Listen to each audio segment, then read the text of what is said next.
Hoy comienza la semana y como todos los lunes tendremos nuestra mesa de debate con Héctor Aguilar Camín, Jorge Castañeda y Javier Tello para discutir varios temas polémicos. Primero, preguntaremos qué hacer ante la creciente fragmentación del voto y si en este contexto es hora de introducir una segunda vuelta en la elección presidencial. Luego hablaremos de qué tanto importa ganar o no ganar una sola medalla en las Olimpiadas. Quédese aquí en Foro TV que ya comenzó la hora de opinar.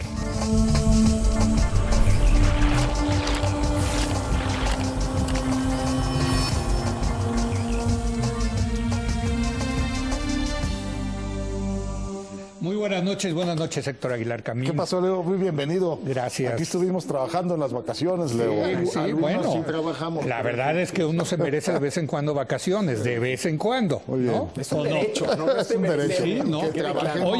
Que trabajemos los... No, a mí me parece muy civilizado, tú que eres europeísta, que en Europa se tomen un mes de vacaciones todos. Mínimo. Sí, del verano, ¿eh? Hasta 6 semanas. Sí, ¿verdad? No, mis franceses 6 semanas. ¿Qué productividad tienen, pues verdad? Por hora la más alta del mundo. Por hora. Sí, eso es cierto. Eso es cierto. Y los que más trabajan en el mundo entero son los mexicanos, si han visto las estadísticas. Algunos estuvimos aquí. Exacto. Nosotros mantuvimos eso. Pura envidia, se destila una envidia en esta mesa. Jorge, buenas noches. Javier Tello, muy buenas noches. Si bien desde las elecciones presidenciales de 1994 México ha tenido un sistema multipartidista, 3 partidos han sumado el grueso de los votos. PRD, PAN y PRI juntos se han llevado por lo menos 90% de los votos en las últimas 4 elecciones presidenciales, con el resto de los partidos, unos 6 de ellos en promedio, quedándose con las migajas que los grandotes le dejaban. El partido pequeño que más votos obtuvo en estos 20 años fue el Partido Verde en 2012 con el 5.6%. De esta forma, para efectos prácticos, lo que se tenía era un sistema tripartidista. Sin embargo, este sistema parece estar fragmentándose, como lo hemos visto en las elecciones recientes. En 2015, los 3 viejos partidos, el PAN, PRI y PRD, se llevaron tan solo el 51% del voto, es decir, 40 puntos por debajo de lo que sumaron en las elecciones al darse la transición en el año 2000. Como resultado de esta fragmentación, el próximo presidente podría ser electo por una minoría de entre el 25 y 30% del voto, con el consecuente déficit de legitimidad, argumentarían algunos, y el riesgo de ingobernabilidad que ello implica. Además, esta creciente fragmentación ha fortalecido a pequeños partidos que poco o nada representan y que se dedican a la captura de rentas públicas e influencias burocráticas para sus pequeñas clientelas. Se trata de una situación que preocupa a muchos y para lo cual se proponen diversas soluciones, por ejemplo, la segunda vuelta. Por lo que vale la pena discutir tanto las implicaciones de la fragmentación como las posibles soluciones. Héctor, y cada vez que salen nuevas encuestas, lo que demuestra es una creciente de fragmentación, ¿no? Bueno, tenemos la que salió ayer en el diario Reforma, en donde que es ahí la traes tú, la ¿no? intención más alta de voto no, 27. no llega a los 30. Sí, 27. del PAN 27%. La más alta es 27. Esto es efectiva. Esto sin candidatos. Sin candidatos, pero es efectiva, ya descontando los indecisos. Entonces, sí. A ver, damos los datos, si Entonces, te parece. Sí, yo creo, porque, a ver, PAN porque 27%, nos pone en contexto. 27. El PRI en los huesitos. En los huesitos. 22%. En lo que sacó madrazo en la peor elección del PRI desde 2006, sí. Desde la democracia. Morena, 18%, bien. Para lo que es engañoso porque aquí hay una gran distancia entre lo que recibe el partido y lo que recibe el candidato del partido. Lo mismo hay que decirlo con el PRI, pero inversamente, es decir, apenas si le pones cualquier nombre baja el PRI, le resta, ¿no? Sí. Independiente es interesante, 11%. Se mantiene estable arriba. Sí. PRD 6%. El genérico. Independiente. El PRD 6%, Verde 5%, Movimiento Ciudadano 3%. El PRD está casi... Y otros 8%. El PRD está casi como el Partido Verde que acabas de decir. O sea, se volvió un partido pequeño. Así es, pero eso es una fragmentación enorme. Bueno, entonces vamos al tema central, digamos. Difícilmente le subes al puntero que es el PAN, que va a ir solo, pues le puedes subir un par de puntos. Pues no más. 30, sí, quizá. 30. O sea, está en la hipótesis de lo que acabas de decir para introducir el programa. Estamos ante un proceso creciente de fragmentación, porque si lo revisas con relación al 2012, lo mismo te va a dar una caída muy fuerte de los partidos grandes. Mira, el PRI, el voto duro del PRI está realmente destruido, ¿no? Desbaratado. Entonces, se te presenta este problema general, y que es el que me parece a mí que hay que atender, que es el tema de la fragmentación en un sistema presidencial. Porque si fuese en un sistema parlamentario, habría mecanismos de negociación para completar mayorías. Sería bastante difícil, ¿eh? En España no están pudiendo, ¿eh? Y eso ya se en España no están pudiendo. Cuando sí. la fragmentación es de veras, hay un problema serio de gobernabilidad. Sí. Y esto es lo que, por lo menos, quienes hemos planteado esto hace bastante tiempo, por cierto.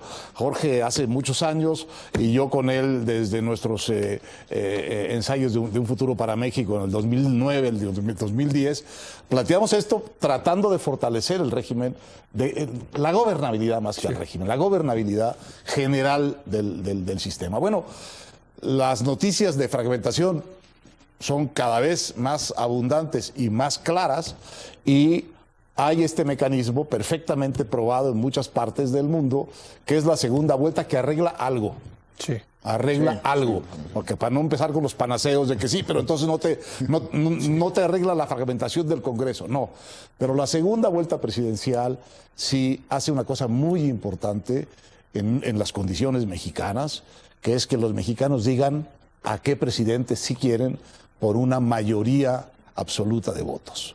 Y en este caso de esta elección que viene del 2018, creo que también va a ser una elección sobre proyectos de nación, que podrían definirse en lo fundamental como, de un lado, la postura asumida, por lo menos hasta ahora, de López Obrador, de echar para atrás las reformas del gobierno de Peña Nieto, que son reformas hechas además en acuerdo de los tres partidos fundamentales, no son solo del gobierno, o persistir en ese camino de la reforma. Se parece presentar una situación en que una segunda vuelta puede incidir sobre un asunto muy sustantivo del desarrollo del país respecto de qué caminos queremos seguir. Jorge. Yo creo que, en primer lugar, además de todo lo que dice Héctor, vale la pena que reflexionemos en México de vez en cuando, no digo que es diario, pero de vez en cuando, que si tantos otros países, parecidos y no parecidos, hacen algo, pues en una de esas tienen razón. No obligatoriamente. A veces podemos tener nosotros razón contra el mundo, pero en fin, puede ser un elemento que deba ser tomado en cuenta. Todos los países de América Latina con régimen presidencial, que son todos, tienen segunda vuelta, salvo Venezuela y creo que Costa Rica. Todos. Todos los países de Europa o de Asia que tienen régimen presidencial o híbrido, como Francia, tienen segunda vuelta. No te digo que solo por esa razón debamos hacerlo, pero en fin, no es una razón idiota, pues, o sea, algo saben. La tendencia va por ahí. Va por ahí, incluso Estados Unidos, a su manera, tiene segunda vuelta. Claro. En realidad tiene tres. Sí. Las primarias, luego la elección llamada popular y luego el colegio electoral. Entonces, siempre, por definición, el presidente de Estados Unidos tiene que obtener la mitad más uno de los votos del llamado colegio electoral, los 535 votantes. Bueno, sí. Entonces, es un elemento. Ahora, ¿por qué los países hacen eso? Pues por lo que dice Héctor, porque quieren tener un jefe de Estado, que en algunas ocasiones es también jefe de gobierno, en otras no, un jefe de Estado y o de gobierno que tenga un mandato para gobernar con el programa por el cual fue electo.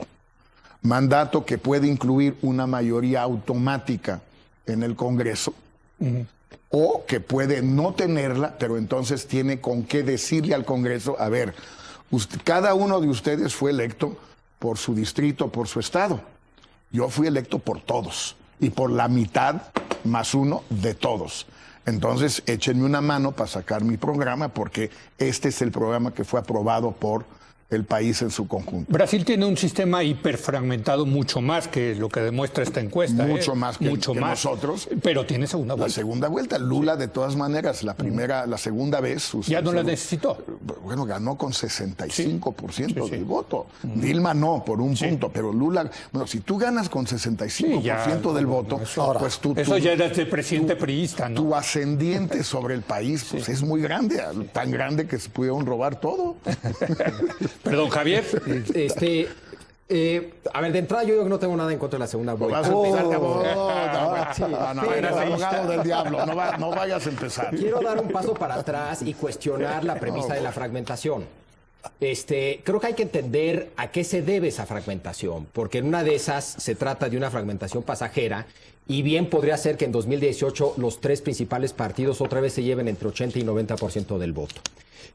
¿A qué se debe esa fragmentación en México? Primero y principalmente a un pleito entre élites, dentro sobre todo de un partido que es el PRD, que cada vez más parece quedar claro que para 2018 el Morena o se va a comer completito el voto del PRD o se van a aliar con el PRD. Entonces, esa división que generó fragmentación desaparecerá. El voto antipartidocracia, creo que es otra explicación. Es decir, la gente harta, por muchas razones, de los partidos de siempre y los políticos de siempre, fenómeno que ha sucedido en otros países como Estados Unidos, España, etcétera, empieza a votar por otros, y los otros son los pequeños, que se han beneficiado, o independientes en algunos casos, que se han beneficiado. Yo creo que eso también es pasajero y tendrá su límite, se podría argumentar. Y tercero, un tema regional, lugares como Guadalajara, Jalisco, donde hay un líder local que logra muchos votos para un partido pequeño, pero que realmente no es ese partido pequeño el que está capturando los votos, es ese líder que también yo argumentaría es pasajero. Entonces, creo que hay que tener cuidado, creo yo, al hablar de fragmentación, porque creo que es importante entender por qué la fragmentación. O sea, no es el resultado de cambios en las reglas del juego, al contrario, los cambios que ha habido debería de hacer la fragmentación más difícil porque ha ido aumentando el umbral que se necesita para permanecer como partido. Y tampoco se debe a cambios sociodemográficos, tampoco se debe a grandes cambios ideológicos dentro de la ciudad mexicana. Entonces yo creo que es importante tomar eso en cuenta. Pero la fragmentación existe, es un hecho hoy en día. Sí, pero igual en 2018 no. Y entonces no hacemos nada.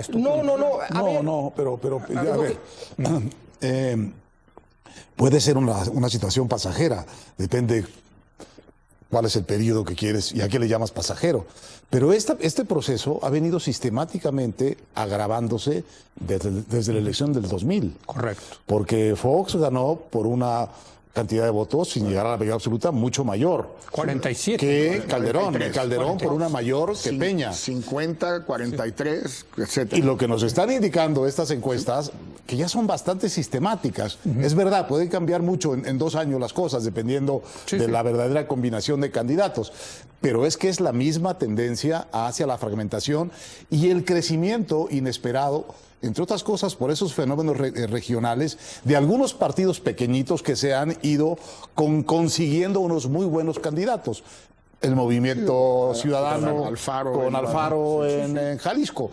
Es verdad que hay una efervescencia y que los partidos están captando. Hay un gran desprestigio en los partidos grandes.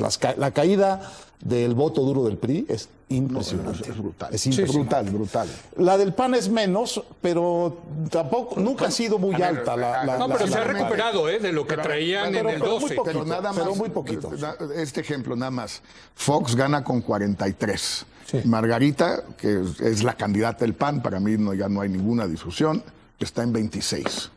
Puede subir un poquito, pero está 17. Es verdad lo que dice Javier, que en la izquierda sí se va a dar una reagrupación y vas a volver al voto duro, estable de la izquierda, más lo que le sume López Obrador, porque es un hecho que le va a sumar más. Ahí va a haber una reconstitución, pero no veo en el resto del escenario una reconstitución rápida. Yo quisiera introducir otro argumento a favor de la segunda vuelta, y es que la verdad también en las elecciones presidenciales, en la del 2016, 2006 y 2012, hubo una especie de segunda vuelta pero que eran las encuestas. O sea, Bueno, pero la también primera en la vuelta. primera. O sea, También se en el acabó 2000, polarizando. perdón, en Por el eso, 2000 también. Se acaba polarizando. Más Se acabó claramente- polarizando entre Fox y La Bastida. Bastida. Luego entre Calderón y López Obrador. Y luego entre Peña Nieto y López Obrador. ¿Por qué se dio esa polarización? Porque las encuestas demostraban que probabilísticamente estaban entre esos dos candidatos. Yo prefiero una segunda vuelta donde digan los electores quiénes son los dos con más posibilidades de ganar, a nuestros amigos encuestadores Roy Campos, Ulises Beltrán, etcétera. Sobre todo dado el su prestigio gran nombre y el prestigio su que tiene precisión. a ver, Es un buen Sí. argumento. Además de que ostensiblemente corrige algo de la fragmentación en el Poder Ejecutivo, Sí. en un sistema presidencial, muy importante, también le da poder a los votantes. Sí. Este es un argumento que no oímos con frecuencia. Pero me parece importante que todos quedamos en estas elecciones que hemos tenido de alguna manera inconformes porque la ventaja fue muy pequeña, porque quién sabe qué, porque hubo trampas en las encuestas. Siempre queda como un sabor de boca de quién sabe si realmente... Muchos decimos, no, 15 días más que se hubiera prolongado la elección y quién sabe qué hubiera pasado. Es decir, siempre queda una zona como de duda que se vuelve una forma de ilegitimidad. Bueno, pues que tengamos poder los mexicanos, una vez de haber votado pues por quien nos gustaba, en la segunda votar cabalmente por quien queremos. A veces por las malas razones, porque no queremos al otro, pero votar cabalmente Son tan válidas. por quien queremos. Eso me parece que es darle a los votantes un poder que hoy no tienen. Perdón, tengo que hacer una pausa. Sé que quieres hablar tú también, Jorge. Hacemos una breve pausa. Vamos a seguir analizando los retos que representa la fragmentación del voto, posibles soluciones para tener un gobierno con más representatividad, pero también con más gobernabilidad. Quédese aquí en Foro TV, que continúa la hora de opinar.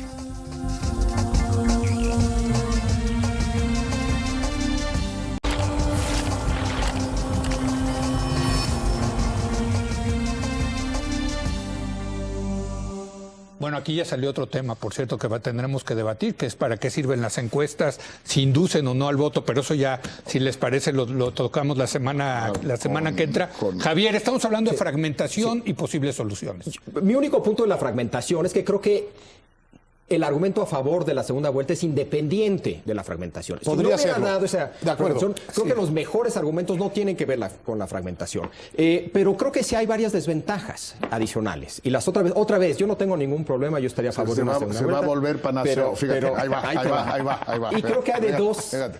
creo que hay de dos tipos. Las generales que aplican para cualquier país Yo creo que y las desde particulares. que se casó, se chingó la cosa. Y las particulares que tienen que ver con el contexto mexicano, Jorge, las ha analizado en 3 editoriales recientes, pero menciono las generales. Una es el costo. Nos vivimos, y leo en particular, quejándonos del alto costo de nuestras elecciones. Bueno, esto lo haría mucho más Ya caro. sería marginal, ¿eh? Ya, Ya marginal. Sí. Ya. Retrasa el resultado y eso genera cierta incertidumbre e inestabilidad. Retrasa el resultado electoral. Pero A menos mejor de la que certidumbre de largo plazo que la incertidumbre de corto, ¿no? Ahorita das respuesta, déjame entender, ¿no? Y yo doy mis contradicciones. Es más latoso para el votante. En la segunda vuelta suelen salir muchas menos gentes a votar. Y en sociedades polarizadas puede dividir aún más a la sociedad, y esto lo hemos visto en varios países. Ese sí no te lo compro. Ese al revés. Lo que ha permitido que no llegue la derecha, la ultraderecha en Francia, ha sido la segunda ¿Usas el vuelta. caso francés? ¿Quieres que te dé mi listado donde ocurrió lo contrario? A ver, ven. Angola en 92. Angola. México no es Angola. México es No Francia. conozco el caso de México es Angola, Francia. pero sí. Pero A ver, los casos que favorecen a ver, venga. Está bien, ahí está. A ver, Por una vez tiene razón. El Congo y Algeria. ¿Qué pasó en cada uno de estos casos? Una vez que tiene la segunda vuelta en una ciudad muy polarizada, con dos competidores muy, muy cercanos, si uno cree que va a perder en la segunda vuelta, hay incentivos para boicotear la segunda vuelta o hay incentivos para intervenir de una golpe de manera Estado, incorrecta, golpe de Estado en Algeria, en fin. y golpe de Entonces, Estado, sí. no lo descartes tan rápido. bien, Pero está lo bien. único que yo quiero decir con esto reconociendo la problemática, es que hay alternativas a la segunda vuelta que cumplen con el requisito de lograr un 50% más uno, que lo puedes hacer en una sola vuelta, que es el voto alterno o el voto preferencial que utilizan en varios países. En Colombia, ¿no? No, yo los que conozco, Uruguay. Irlanda y también Australia. Creo que Uruguay En también. ¿no? Colombia lo tuvieron. ¿Cómo es? Pero la manera en que vota Es difícil, es difícil. ¿Cómo es? es difícil. A ver, Es explícalo, difícil oye. para el elector, pero Lo haces en una sola elección. Sí. En vez de votar por uno u otro candidato, estableces un ranking, preferencias entre todos los candidatos. Entonces, vamos a inventar, yo voto número 1, Leo Zuckerman, número 2, Héctor Aguilar Camín y número 3, Jorge Castalleda. ¿Sí? Entonces, si ninguno de esos candidatos gana el 50 más 1, se descarta el más bajo y las segundas preferencias de aquellos que votaron por el candidato que perdió y que se es descartado se distribuyen y eso sucesivamente hasta alguien quede. Es otra manera de hacerlo. Bueno, pero en una sola vuelta. Más enredada. No más enredada. A ver, pero esto es importante. ¿Qué es lo que genera? Genera acuerdos antes del proceso electoral en vez de acuerdos electoreros y apresurados entre la primera Interesante. y segunda vuelta. bien, O sea, tiene una serie de ventajas. Nadie menciona esta opción, o nadie parece mencionar Bueno, esta opción. A es que mí me sí gusta es más. Estarás de acuerdo, Javier, que es todavía muy acotada. Hay muy pocos países donde lo hay. Son países. Uruguay. Creo que Uruguay está con las primarias en Uruguay. Hay está varios vinculada a países las que lo hacen a primarias. nivel local. No sé Londres, el alcalde de Londres, y ahí no es una cuestión de numérica, si te preocupa lo complejo de rankear. sí. Todo lo hacemos en nuestra cabeza y precisamente por eso se dan una segunda vuelta virtual por las encuestas, porque en nuestra cabeza todos ya lo hacemos. En Londres lo que hicieron es, en vez de que tengas que poner numeritos, tú votas en una columna por un candidato que es el que más quieres que ganes. Y luego en otra te piden que marques le pongas una cruz al segundo que más quieres que gane. Lo tienes que Pero poner digamos, numeritos. partamos que bastante trabajo va a costar convencer a una bola de gente de la segunda vuelta común y corriente, a secas, que es lo que ya existe. Entonces, si vamos buscando un sistema más desconocido, más nuevo, novedoso, etcétera, pues yo creo que va a ser un poco más complicado. Si lo vamos a hacer, entre más simple, mejor, ¿no? Yo diría, si lo vamos a hacer. ¿Por qué no dejar de complicarnos la vida y hacer más o menos lo que hacen otros, en vista de que este país, uno, es cada vez menos diferente, qué bueno, y dos, queremos que sea cada vez menos diferente, o yo por lo menos quiero. ¿Quién sabe? Si el argumento es hacerlo más simple, yo quisiera no que hagamos como nada. México no haya dos, No. haya 100, o México sea como 100, yo prefiero. No, es decir, Yo no prefiero si pensamos una que la segunda excepcionalidad vuelta mexicana, no me Si gusta. pensamos que la segunda vuelta puede ayudar en algo a contener, yo no digo ya a revertir, a contener el proceso de fragmentación que no es Sí, deseable yo que quiero tenemos. volver sobre eso. Si esa es nuestra convicción, bueno, busquemos el camino más simple para hacerlo, aunque sea un poco más caro, el camino más probado por otros países. Por ejemplo, acabamos de tener una experiencia tremenda en el caso de Perú. En el caso de Perú, en la primera vuelta, la candidata Fujimori ganó como por 15 puntos al segundo lugar.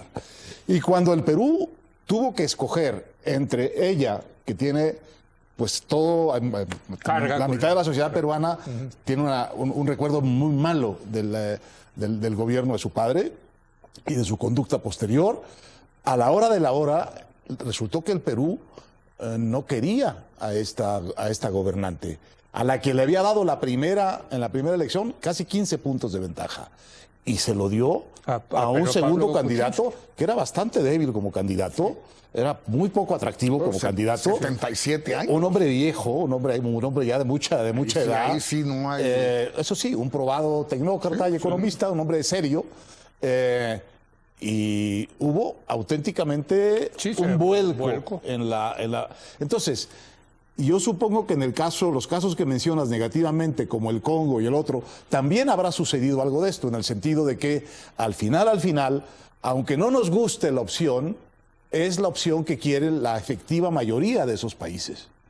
Está pasando en los países de la primavera árabe. A cada elección que salen, pues los musulmanes ganan y ganan y ganan. Y si hubiera una segunda vuelta cabal, Ese es un buen pues punto. el 80% acabaría siendo lo que no desea. Eso es Porque la interesante. sociedad es musulmana. Bueno, pues Si hubiera segunda vuelta en Egipto, Bueno, ¿qué pasó pasaría, en no? Argelia y hubo un golpe de Estado. Sí, A ver, claro, en Argelia. Por eso, Yo quiero en situaciones volver polarizantes sobre tiene efectos de un ese punto, tipo. el de la fragmentación, y otro que mencionó Javier, el de la negociación electorera versus electoral. A mí me gusta más la otra, pero vamos. La fragmentación. En la encuesta, la más probable de, digamos, de cartel o de careo hoy, está López Obrador. No hay ninguna razón para pensar que no sea candidato. 24%. Margarita Zavala, yo creo que ya para todos fines prácticos es ¿Quién sabe? Yo no estoy de acuerdo. Bueno, yo creo. Falta, todavía falta. Yo creo que ahí. falta 26. Sí. Osorio, ahí sí tendría mis dudas, pero 14, pero en todo caso ningún otro del PRI ni sube ni baja mucho. Por ahí andan.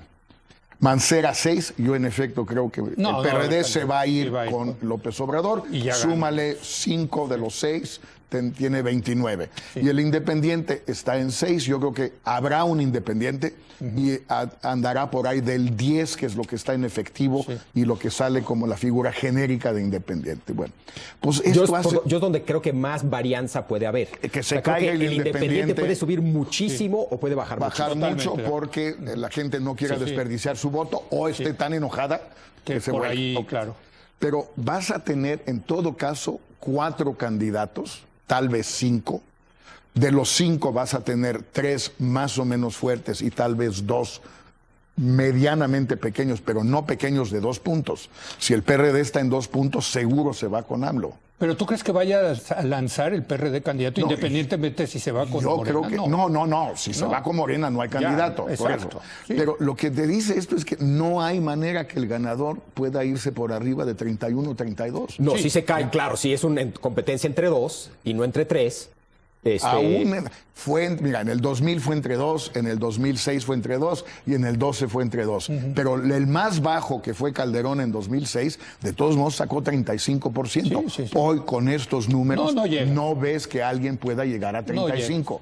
Con estos. ¿Quién pueden sabe? cambiar. ¿Quién sabe cuando se polarice? Puede ser. Igual y empieza a polarizarse. No es imposible. Seguramente entre López Pero Obrador. estamos- Yo creo que López Obrador va a ser uno de los Es que va a uno de estar los ahí. dos. Y el otro, pues. Yo será creo o que el PAN hoy o el en día PRI. sería el PAN. Pero bueno, Sí. estos números, que son más o menos los mismos en todas las encuestas, Reforma porque es la que salió ayer, no por otra cosa, pues te están diciendo que más allá del 30-31 lo ves muy difícil, se ve muy difícil, por tanto, menos de lo que el que haya sacado menos. Ahora, la segunda vuelta, otro elemento que trae, que es el que a mí me gusta más, es en efecto la negociación entre ambas vueltas, que sucede en todos los países donde hay efectivamente segunda vuelta. Sucedió en Perú, entre otros con nuestro amigo Barrenechea y otros, pero siempre hay una negociación en Chile, en Brasil, en todas partes. En Incluso, Francia, después, por de las, supuesto. incluso después de las primarias en Estados Unidos. También hay O sea, negociación. Hillary Clinton fue secretaria de Estado por. Bueno, ¿no? entonces, esa negociación a mí se me hace que tiene la enorme ventaja ante la negociación de primera vuelta, que es abierta y transparente, no es en lo oscurito, no es me das, te voy a nombrar secretario de Sedatu, no sé cómo se llama la reforma agraria hoy, no sé quién Sedatu. quisiera ser secretario de eso, pero en fin, si alguien quiere, pues te voy a dar eso, y a cambio, no, es transparente, se pacta un programa, se pactan cargos en su caso. Menos que con la opción que yo propongo. Pero Javier, está bien, pero ya sé que nuestra profesión aquí consiste en buscarle chichis a las víboras. No. Estoy de acuerdo. Estamos buscando Pero, la digo, mejor solución. y Y la mejor solución tiene un lado de qué tan bien. fácil es implementarla, pero no solo. Acéptame nada más que esa negociación, la de Sí. entre ambas vueltas, es mejor que sin ambas vueltas.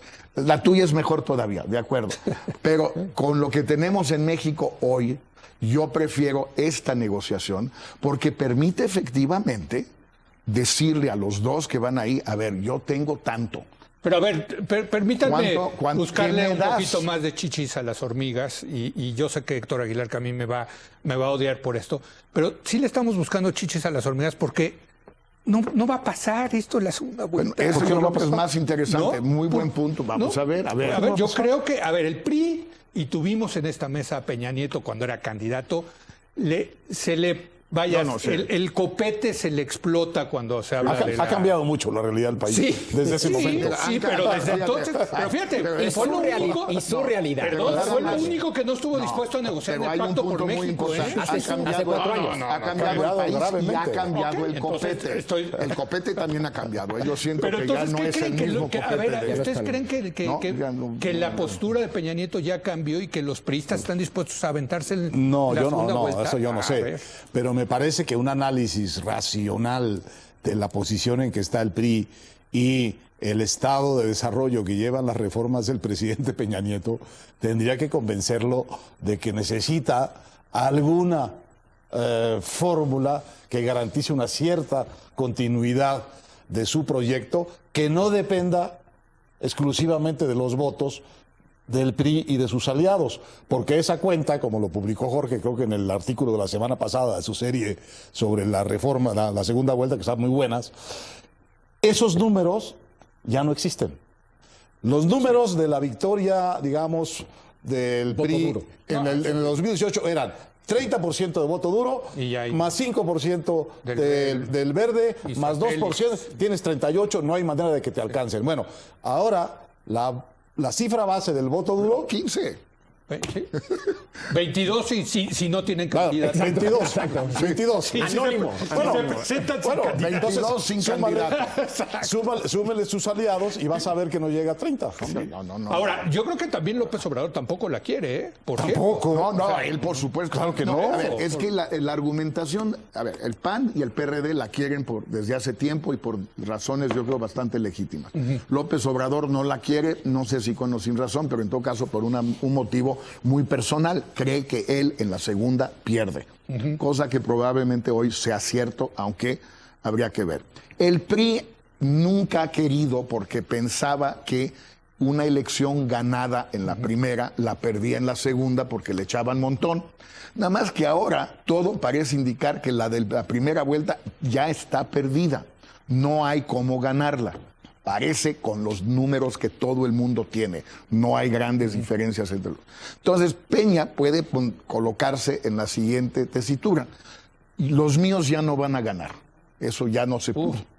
Entonces, ¿qué hago para lograr dos objetivos que no son el primero? Uno, que mi proyecto modernizador, mis reformas, etcétera, no las echen para atrás. Y dos, que no me metan al bote.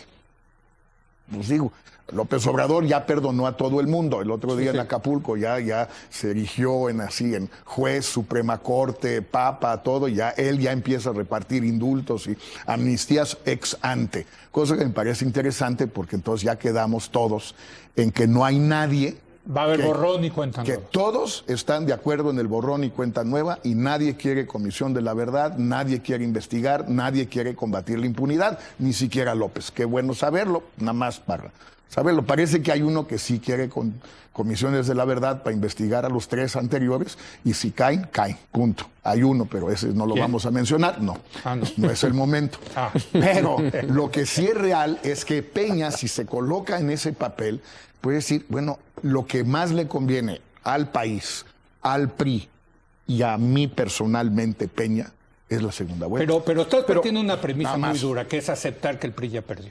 Yo creo que, aceptar esa premisa difícil, dificilísimo. No, o sea, es... Bueno, es- sí, Hijo, sí, pero- Javier, perdón. No, ¿Por yo qué? creo que Los indicios son bastante claros. Sí, pero... es que no es aceptar, es el riesgo, ¿no? Es una estrategia aversa al riesgo. Y creo que los priistas en general son aversos al riesgo. El único argumento de los argumentos que presentó Jorge en sus 3 editoriales que no me acaba de convencer del todo es la estrategia Messi, que dice que ya no se la pueden hacer a López Obrador. Es decir, que hay un pacto implícito entre PAN y PRI, que al que le empiece a ir mal, medio se retira. Exacto. Dice Jorge, el argumento de Jorge es que esto ya lo ha visto antes López Obrador, igual que todo el mundo ha visto a Messi correr de la esquina del área derecha a la izquierda y tirar un tiro cruzado. Sí, nada más que los alemanes no sí lo vieron y hicieron algo Y al lo respecto, detuvieron. por sí. Entonces, el argumento de Jorge es que, pero ¿qué puede hacer López Obrador para detener esa estrategia del acuerdo implícito? Dices que el solo hecho de haberla visto ya es suficiente para lograr detenerlo. ¿Cómo lo puede detener eso? Bueno, lo primero que ya empezó a hacer y lo va a hacer cada vez más es denunciarla desde antes. Es decir, Prián, no esperarse, más que Prián, es decir, desde el principio empezar a denunciar que hay un acuerdo entre Peña y Margarita para que, según quien vaya en primer lugar en las encuestas, se retire, lo sacrifiquen o la sacrifiquen, según lo que suceda, le metan dinero, tiempo, todo lo que hizo Fox, lo que hizo también a su manera Calderón, menos que Fox, pero también lo hizo y con bastante eficacia, lo va a hacer Peña a favor de Margarita Zavala, si ella es. Y además, a cambio, la amnistía. Es así de verdad. Yo no veo eso. Bueno, yo creo no que veo si eso lo dice, si López empieza a denunciarlo y denunciarlo y denunciarlo y empezar a dar ejemplos todos los días, que los hay 20, pues lo va a lograr. Yo ya no quiero darle más consejos, pero Bueno, pero pues lo seguiremos discutiendo. A ver, yo ¿quieres tengo- decir algo o Sí. es que nos tenemos que ir a Río No, pero, a ver, el un- éxito un- de la delegación No, mexicana en Río. podemos seguir. No, yo decía que para mí si el problema es un tema de legitimidad y gobernabilidad, esto efectivamente ayuda un poco, pero muy, muy, muy poquito. Otra vez, yo estoy a favor, sí, pero si lo que queremos es arreglar el tema de gobernabilidad, para mí el tema es más capacidad de nuestra burocracia y autonomía de nuestra burocracia que no pasa por el sistema electoral. Y que Bueno, eso es se otro puede problema hacer. muy serio. Sí, claro. Y yo creo que ahí es donde hay que tener el debate y echarle más ganas, porque este debate, que va a ser enorme si se da, con tal vez pocas probabilidades de que se gane, tendrá un pequeño impacto, mientras si le entramos al tema de capacidad burocrática y autonomía burocrática, y en cuanto a legitimidad, para mí también el problema de la legitimidad no tiene que ver con los pocos votos que saca un presidente, sino que tiene que ver con un tema de corrupción, impunidad, falta de rendición de cuentas. A eso también ya le estamos entrando, eso sí. Bueno, y está la otra cosa Y de- para mí mejor echarle montón a esos dos grandes temas. Y la relación entre el Ejecutivo y el Legislativo, que pasa por otro tema que también hemos discutido aquí a lo largo de los años, que es cuántos plurinominales, cuántos el uninominales, tema mayoritario, en fin, ¿no? la mayoritario, porque también puede ser que acabes teniendo un presidente en una segunda vuelta con muchos votos, pero que tenga muy pocos apoyos Que en el pasó con Congreso, Fujimori, padre, Sí, naturalmente, en Perú. con Y entonces ahorita- solucionaste muy poco. Naturalmente, pero das un paso, yo creo, en el sentido correcto. Y si lo diseñas de otra manera y haces, por ejemplo, concurrente la elección del Congreso con la segunda vuelta presidencial, Que era la propuesta entonces Calderón. ahí puedes inducir en el Congreso una menor fragmentación. Sí, totalmente. Y en todo caso, simplemente dejas señalado que hay un problema con la fragmentación y luego sigues pensando cómo lo arreglas también en el Congreso, porque de lo que se trata idealmente es de que tengas un Congreso responsable, sea a favor del gobierno o sea en contra, y tú sepas si ese Congreso qué decide y en contra de quién decide. Y al ser responsable políticamente, cosa que no es hoy, porque nunca sabemos quiénes están en desacuerdo, nadie asume la responsabilidad por estar en desacuerdo, tienes un Congreso irresponsable políticamente frente a su sociedad. Por cierto, tendrías que acercar al Congreso a una mayor claridad respecto de qué es lo que quiere. En Francia, si no me equivoco, Jorge, hay segunda vuelta también en el Legislativo, ¿no? Cambian los franceses a cada rato. Hay proporcional, ha habido proporcional pura, ha habido proporcional Pero sí hay mixta segunda- y ha habido segunda vuelta. Segunda vuelta. A De Gaulle le encantaba la segunda vuelta en las legislativas porque Ahí arrasaba arrasaba, su partido. claro. Y luego a Mitterrand le encantó la proporcional porque también Ahí arrasaba. arrasaba. O sea, la segunda vuelta en el legislativo te genera un bipartidismo y Muy rápido. Sí, y claro. hasta realmente te genera una mayoría automática casi Claro. para el partido ganador. Con mucha Muy gobernabilidad. Mucha, si el presidente Sí. es del mismo Claro. partido. Nada más el último comentario. venga, Otra vez El con repito, ejemplos claros, que quede claro. Si tú- Sudáfrica, India. Si tú si crees que puedes gobernar igual con 30% de mandato que con 51, habrá que preguntarle cuando termine su periodo Peña Nieto cómo le fue gobernando los últimos 2 años con una aprobación de 23%. A ver si es la misma que la de Pues 55. sigue teniendo, yo ahí sí estoy dispuesto a argumentar de que le con las tasas bajas que tiene el presidente, es un presidente que tiene poder, ¿eh? No digo que no tenga poder. Te estoy bueno. Preguntémosle al final, a ver si lo invitamos aquí, que nos platique cómo le fue. ¿Cómo se sintió más cómodo? ¿Qué le gustó ¿Con más? 35 o con 23? Exacto, ¿cómo estaba? No, a lo mejor ya va a estar en Miami en esos O momentos. en 8. ¿No es vecino tuyo? En Miami, sí, no, está lejos. lejos? Key Biscayne está lejos de Brickell, sí. No. ¿Tú en cuál estás? En Brickell, no, digo, es de Hay clases sociales. hay niveles. Tú eres candidato. Sí, pero yo no tengo esa lana, hombre. Key Biscayne es otra cosa. ¿Sabes quién tenía en Key Biscayne? ¿Quién? El bobo, el bebé Rebozo. Ah, el claro, amigo de amigo Nixon. de Nixon, que sí. Y si te acuerdas lo que decían siempre, ¿no? Sí. De que Nixon tenía al bebé Rebozo Sí. y Echeverría tenía al bobo Rabasa. Bueno, pues tú sí pagas tu predial, ¿verdad? Yo sí lo pago Bueno. y me cuesta. Vamos a hacer una breve pausa y regresamos a platicar del desempeño de la delegación mexicana en las Olimpiadas de Río de Janeiro.